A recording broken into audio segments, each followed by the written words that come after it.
Sylvain Dubois, bonjour. Vous travaillez au sein du cabinet de recrutement CCLD Recrutement.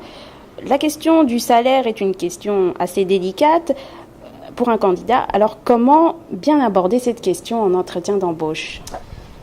Déjà, première chose, il faut désacraliser cette question, parce que c'est souvent un tabou. Il faut l'aborder, première chose. Il n'y a pas de souci à l'aborder.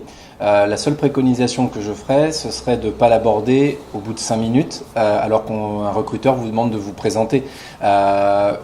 En général, un entretien se déroule de façon assez cadrée, avec une présentation mutuelle, des échanges sur le parcours ou sur la formation étudiante, diplôme et autres. Et puis ensuite, on parle en tant que tel justement de situations concrètes ou bien du poste. Et en l'occurrence, il y a toujours un moment où le recruteur va vous proposer, va vous demander si vous avez des questions sur le poste. À ce moment-là, moi je vous préconiserais tout simplement de poser des questions d'ordre organisation. D'accord. Comment se passe une journée, une semaine, comment se passent les relations avec le manager, des reportings, des échanges.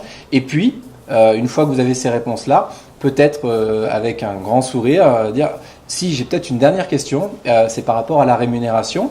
J'ai pas vraiment le détail ou bien j'ai eu une fourchette globale. Est-ce que vous pourriez simplement m'éclairer sur la répartition fixe variable, sur le système de primes, sur les RTT, enfin ce genre de choses. Voilà, comment ça fonctionne chez vous?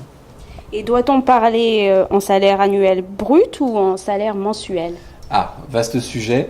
Je dirais que si on veut éviter la multiplication au recruteur, on peut lui donner la version annuelle ou bien la mensualiser. En fait, ce que je vous propose, moi, c'est surtout de préparer les deux en fait avant l'entretien. C'est-à-dire que quand on vous demande votre rémunération, vous savez ce que vous voulez normalement avant de venir à l'entretien, ou en tout cas réfléchissez-y.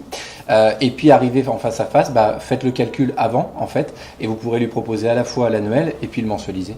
Et est-ce qu'il est mieux de donner une fourchette ou un salaire fixé ?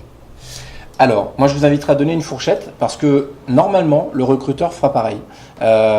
C'est un jeu entre guillemets. Il y a certaines entreprises qui ont plus de latitude que d'autres pour négocier, c'est pas le sujet.